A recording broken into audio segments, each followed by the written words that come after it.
Reporting from conflict zones presents unique challenges, both practically and emotionally. It's about bearing witness. Follow Maya Chen's journey into the heart of conflict, where every transmission could be her last. If this story grips you, hit that subscribe button and let me know in the comments what you think drives someone to risk everything for truth. Your engagement helps stories like this reach more readers who need to hear them. The red zones on the map looked like blood stains against the white conference room wall. Maya Chen counted 17 of them, scattered across the district like wounds that wouldn't heal. Each crimson blotch represented a place where journalists were forbidden to go, a place where stories died in silence. "Miss Chen, are you listening?" The security officer's voice cut through her thoughts. Around the polished table, 6 other foreign correspondents shifted uncomfortably in their chairs. Most were seasoned war reporters, their faces carrying the particular weariness that came from witnessing too much. A few were clearly new, their notebooks pristine, their expressions still hopeful. "The Khadri district is completely off-limits," the officer continued, tapping the largest red zone with his laser pointer. "Intelligence suggests increased militant activity. 3 journalists have been detained in the past month. 1 is still missing." Maya's phone buzzed, a text from her editor, David, back in New York. "Hotel bar, 20 minutes, we need to talk." She knew what that conversation would bring. David would try to convince her to play it safe, to file reports from the international hotel like most of the other correspondents. She'd covered conflicts in 7 countries over 8 years, and every assignment began the same way, with someone trying to talk her out of doing her job properly. The briefing ended with handshakes and nervous laughter. Maya gathered her materials, but her eyes lingered on the map. Somewhere in that red zone, real people were living through things the world needed to understand. The Martinez family had sent word through back channels. They wanted to tell their story. 60-year residents of Khadri watching their neighborhood transform into a battlefield. The hotel bar was a bubble of artificial normalcy. Expatriate aid workers nursed expensive whiskey while CNN played silently on mounted screens.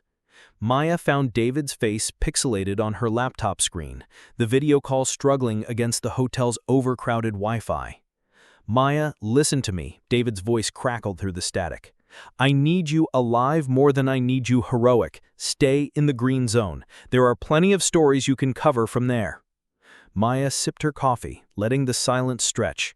Through the bar's windows she could see the city skyline, punctuated by the occasional flash of distant explosions. The sound never reached the hotel. It was designed to be soundproof, to preserve the illusion of safety. "The real story isn't in this hotel, David. You know that. The real story won't matter if you're dead." Maya closed the laptop without saying goodbye. An hour later, she sat across from Amir in a crowded cafe 15 blocks from the hotel. He was younger than she'd expected, maybe 28, with careful eyes that seemed to catalog every face in the room. Their mutual contact had vouched for him, but trust in her profession was always provisional, always earned moment by moment. "You understand the risks?" Amir asked in accented English, stirring sugar into his tea with deliberate precision. "I understand." Maya kept her voice low. "Do you?" Amir's smile was thin. "My family has lived in Khadri for 3 generations. This is not risk for me. This is life." They negotiated terms quietly: payment, communication protocols, escape routes, professional necessities that felt somehow inadequate, given what they were planning. Amir would guide her into the district tomorrow night. She would have 48 hours to gather stories before the situation became too dangerous, even for him. As they prepared to leave, Amir leaned closer. "The people you want to interview, they have been waiting for months for someone to listen, but they are also afraid. You must understand, once you cross into Khadri, you carry their lives with you, not just your own." That evening, Maya's mother called from Seattle. The conversation followed its familiar pattern: worry disguised as casual interest, love expressed through anxiety. "Where are you exactly, sweetheart?" Maya looked out her hotel window at the city lights, at the dark spaces where the power had been cut.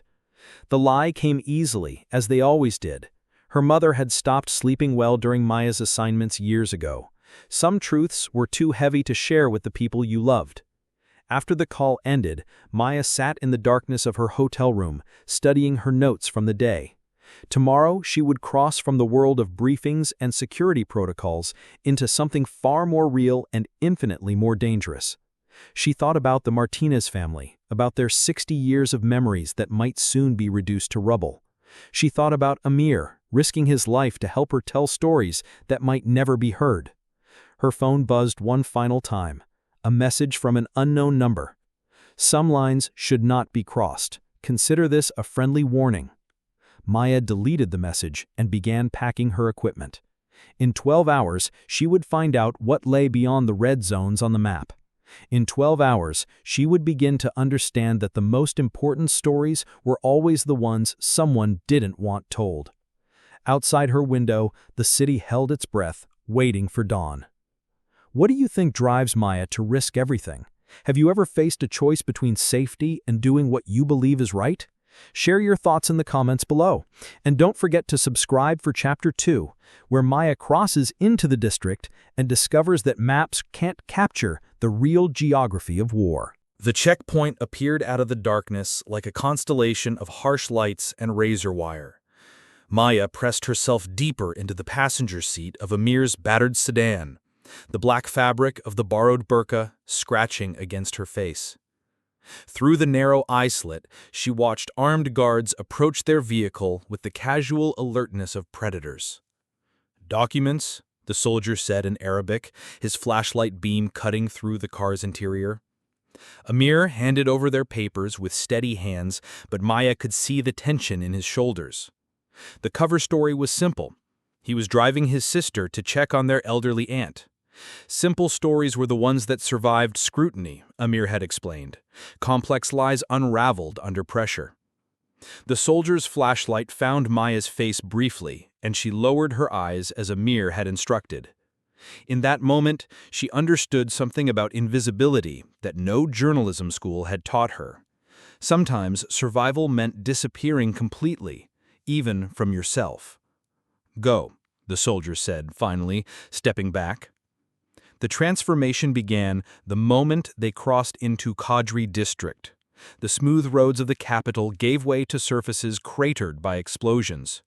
Streetlights stood like broken teeth against the sky, their cables severed weeks ago. The few buildings with intact windows had them covered in plastic sheeting or boarded with whatever materials their occupants could find. "Welcome to the real story," Amir said quietly. They abandoned the car 6 blocks into the district, where the roads became impassable. Amir led Maya through a maze of alleyways, moving with the confidence of someone who had learned to navigate by memory rather than sight. The darkness here was absolute. No ambient city glow, no comforting hum of electricity. Just the occasional distant rumble of explosions and the whispered conversations of people who had forgotten what it meant to speak at normal volume. The Martinez family lived in what had once been a modest apartment building. 3 of its 4 stories had collapsed inward, leaving only the ground floor partially intact. Elena Martinez, 73 years old, was boiling water over a camping stove in what used to be her living room. The ceiling above them sagged ominously, held up by improvised supports that looked like prayers made of wood and metal. "You want to know what war looks like?" Elena asked in heavily accented English, gesturing to a photograph album spread across a makeshift table. "This is my grandson's wedding, 2 years ago, right here, in this room." Maya looked at the wedding photos, then at the rubble visible through the hole that had once been the apartment's back wall. The contrast was stark enough to steal breath. In the photos, the room was filled with light and laughter, decorated with flowers and white linens. Now it barely qualified as shelter. Elena's husband, Carlos, emerged from the building's damaged stairwell, carrying 2 plastic jugs of water. At 78, he made the dangerous journey to the district's only functioning well twice daily. "The reporters who come here," Carlos said, settling beside his wife, "they want to know about politics, about who is right and who is wrong. But look around. Does it matter who is right when everyone is wrong about us? Maya set up her recording equipment, but the sound of approaching helicopters forced them to pause. The family moved with practiced efficiency, gathering their most precious possessions, the photo albums, a few documents, medications, and preparing to retreat to the building's basement. They had performed this routine hundreds of times. "We sleep in shifts," Elena explained as they waited in the cramped space they shared with 3 other families. "Someone must always listen for the sound of engines. Different engines mean different dangers." A child began crying in the corner. Someone else's grandchild, Maya realized, orphaned by the conflict and absorbed into Elena's extended family without question. The woman holding the child couldn't have been more than 16 herself. As the helicopter sounds faded, Maya attempted her first transmission from the district. She had practiced setting up the satellite equipment dozens of times, but her hands trembled as she connected the cables. The enormity of responsibility felt different here, surrounded by people whose stories had been reduced to casualty statistics in her previous reports. The connection failed 3 times before she managed to reach her newsroom. When David's voice finally crackled through the static, it sounded like it was coming from another planet. "Maya, thank God. Are you safe?" "Define safe," she whispered, glancing at the families huddled around her. "David, I need you to understand something. Everything we've been reporting about this conflict, it's not wrong, but it's not complete. These people aren't just casualties, they're—" The line went dead. Maya stared at the silent equipment, feeling the weight of unfinished sentences. Around her, the families of Khadri settled into another night of uncertain sleep, their lives hanging in the balance of decisions made by people who would never share their basement, never boil water over camping stoves, never learn to distinguish between the sounds of different military vehicles. Later, as Amir led her to their hideout for the night, a partially collapsed school where they would sleep in a supply closet, he stopped suddenly. "There is something I must tell you," he said, his voice tight with worry. "My family received visitors today, men asking questions about my work with foreign journalists." I felt my stomach drop. "What kind of questions?" "The kind that mean we may not have as much time as we hoped." They walked the rest of the way in silence, both understanding that the clock was now ticking faster than either had anticipated. Somewhere in the darkness behind them, the Martinez family was settling in for another night of survival. Somewhere ahead, more stories waited to be told. But time, Maya was beginning to understand, was not a luxury in places like Khadri District. Here, time was borrowed, and the interest rates were measured in human lives. As she tried to sleep on the floor of the abandoned classroom, surrounded by children's drawings still taped to the walls, Maya realized that crossing into this district had changed something fundamental about her understanding of journalism. She was no longer just collecting stories. She was carrying them. And the weight was becoming almost impossible to bear. Maya woke to the sound of screaming, not the sharp cry of immediate pain, but the raw, sustained wail of someone discovering loss. In the basement shelter, beneath what had once been St. Catherine's School, 23 people held their breath in the darkness, listening to grief echo through the rubble above them. A child's nightmare had jolted everyone awake 30 minutes before dawn. 8-year-old Lila calling out for her mother, who had been killed 3 weeks ago in a market bombing. The girl's aunt held her close, whispering the same useless comfort she offered every night. "Shh, Habibi, it was just a dream." But none of them were dreaming anymore. They had passed that luxury weeks ago. Maya checked her watch, 4:47 a.m. In the pale green glow of the display, she could make out the faces around her. Families who had become neighbors not by choice but by necessity, bound together by the simple fact that this basement had not yet collapsed. The screaming outside stopped abruptly. Maya knew better to hope it meant relief. Amir appeared beside her like a shadow, his face grim in the half-light. "The bombing was 3 blocks away," he whispered. "The Martinez building." Maya's blood turned to ice. She was already reaching for her equipment when Amir caught her arm. "We wait for daylight. Moving now helps no one." The longest hour of Maya's life crawled by in that basement, surrounded by people who had learned to measure time not in minutes, but in the spaces between explosions. When pale light finally filtered through the basement's single window well, they emerged into a world transformed overnight. The Martinez apartment building was gone. Not damaged, not partially collapsed. Gone. Where Elena and Carlos had shared their wedding photos and boiled water over a camping stove, there was now a crater filled with concrete dust and twisted metal. Maya stood at the edge of the destruction, her camera hanging useless at her side. "Elena!" she called out, though she knew the futility of it. "Carlos!" A neighbor, blood streaming from a cut on her forehead, grabbed Maya's arm. "They were in the basement," she said in broken English. "All of them. The basement collapsed first." Maya found herself moving without conscious thought, scrambling over the rubble, her hands searching through debris that yesterday had been people's lives. A fragment of the wedding photograph album lay pinned beneath a concrete slab. She could make out part of Elena's face smiling at her grandson's wedding in a room that no longer existed.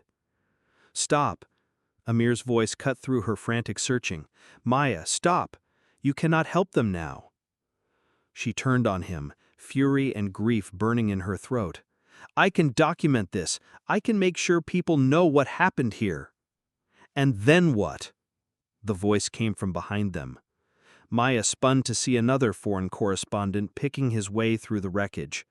James Patterson from the BBC, a man whose report she had admired for years. Now he looked at her with eyes that had seen too much. "You'll file your report," James continued, his voice flat with exhaustion. "Editors will cut it for time. Readers will shake their heads sadly over breakfast and turn the page. Elena and Carlos will become statistics. And tomorrow there will be another building, another family, another tragedy you can't prevent or fix, or make matter to people who go to sleep in safe beds." Maya stared at him, recognizing something terrible in his words. Not cynicism, but the erosion of hope that came from years of bearing witness to suffering that seemed to change nothing.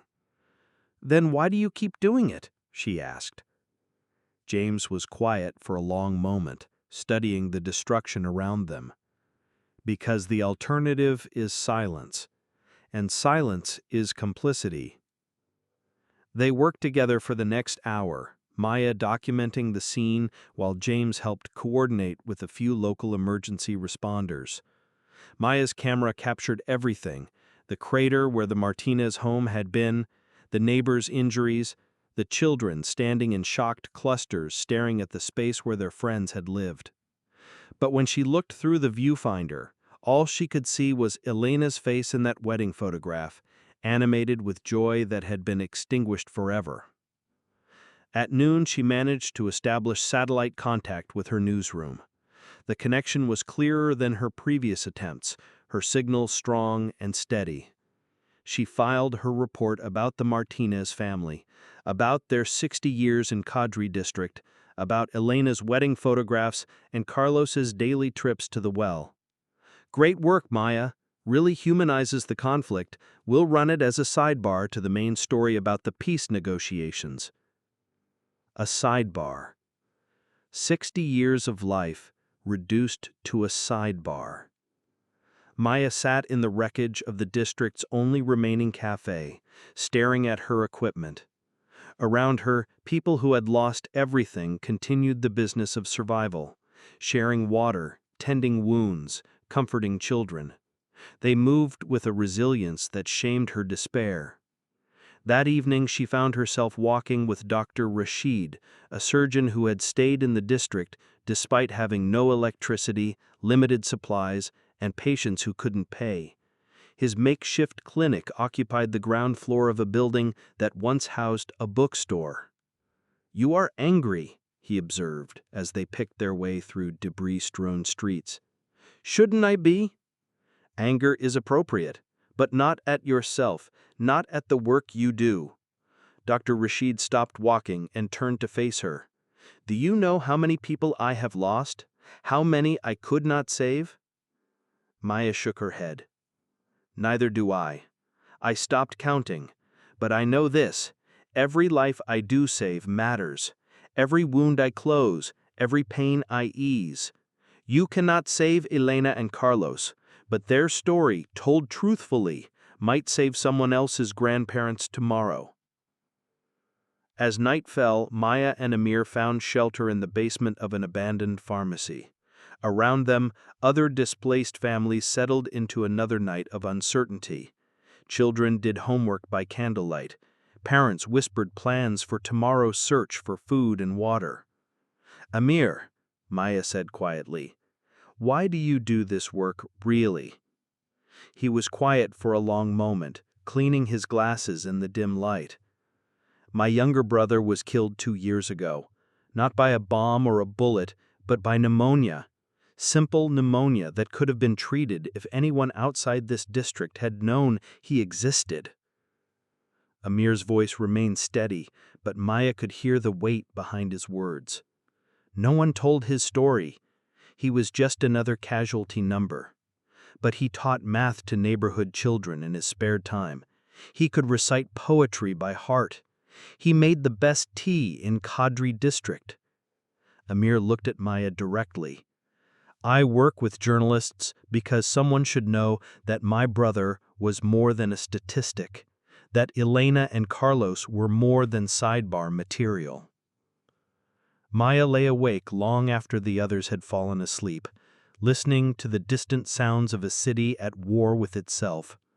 Tomorrow she would make her final transmission from the district. Tomorrow she would have to find words for everything she had witnessed. But tonight, she carried the weight of Elena's wedding photographs, of Dr. Rashid's uncounted losses, of Amir's brother who made good tea and taught children mathematics in a place the world had forgotten. The weight was crushing, but it was also sacred, and Maya was beginning to understand that carrying it was not her burden, it was her purpose. The satellite phone crackled with static as Maya Chen crouched behind a concrete barrier, her fingers trembling as she adjusted the frequency. Around her, the acrid smell of smoke mingled with dust kicked up by distant explosions. She had 30 seconds before the next patrol would round the corner. This was it, her final transmission from Khadri district. Intelligence reports suggested a major operation would begin at dawn, making the area too dangerous even for Amir to navigate. After 3 days of gathering stories, of carrying the weight of Elena and Carlos Martinez, of Dr. Rashid's uncounted losses, and Amir's brother who taught mathematics and made perfect tea, Maya finally understood what she needed to say. This is Maya Chen reporting from the Khadri district, she whispered into the phone, her voice steady despite the chaos surrounding her. What you're not seeing on the evening news is the real cost of this conflict. The words came differently now, not the polished phrases of professional journalism, but something raw, more urgent. She spoke about Elena's wedding photographs scattered in the rubble, about children doing homework by candlelight, about the neighbor who shared her last piece of bread with strangers. The Martinez family lost their home yesterday, she continued, her throat tight with the memory. 60 years of memories reduced to rubble. But they're not a statistic. They were people with stories, with hopes that their grandchildren would grow up in peace. A burst of gunfire echoed from the next street.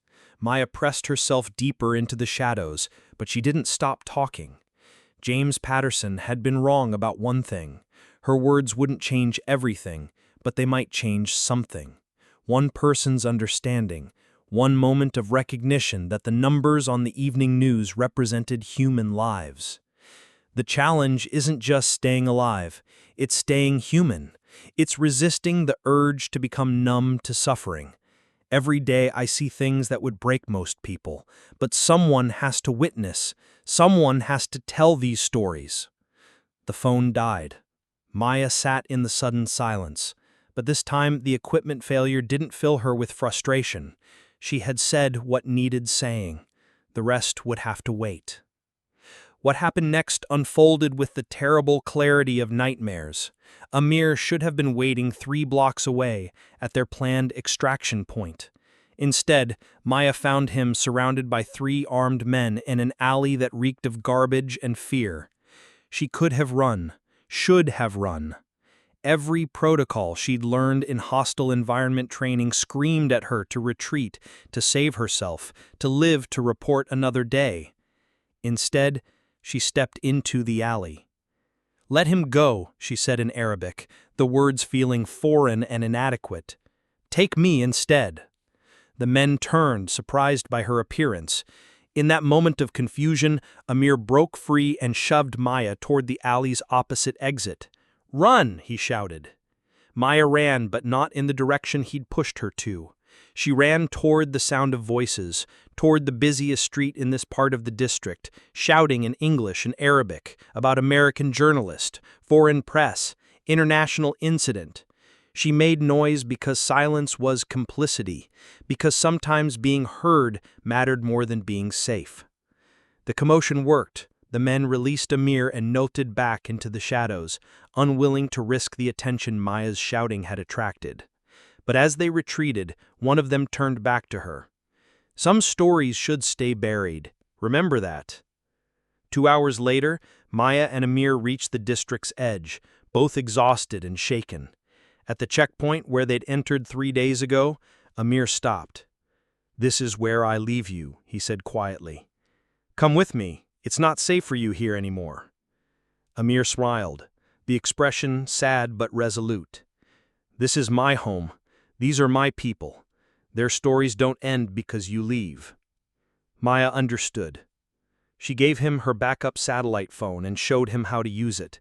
"When you have stories that need telling, call me." 6 months later, Maya sat in her New York apartment watching her own reports on the evening news. The segment about the Martinez family had indeed run as a sidebar, but it had generated more viewer response than any story her network had run that month. Letters poured in from people who wanted to help, who wanted to understand, who had been moved by Elena's wedding photographs and Carlos's daily trips to the well. A small refugee assistance program had been established, funded by viewers who remembered Elena's story. It wasn't much, but it was something. Dr. Rashid had written to tell her that the program had helped 12 families relocate safely. Her phone buzzed, a message from an unfamiliar number, but Maya recognized the careful English. "Maya, this is Amir. There is a teacher here in the ruins of the old school. She teaches 30 children in a basement classroom. She makes alphabet cards from cardboard and hope. I think the world should know her name is Fatima, and she is writing the future 1 letter at a time." Maya smiled and reached for her laptop. There were always more stories waiting to be told. The real war, she had learned, wasn't just the one being fought with weapons. It was the battle for truth in an age of propaganda, the fight to maintain humanity in the face of horror, and the struggle to make distant suffering feel real to people who had never heard a bullet whistle past their ear. The last transmission had ended, but the real work was just beginning.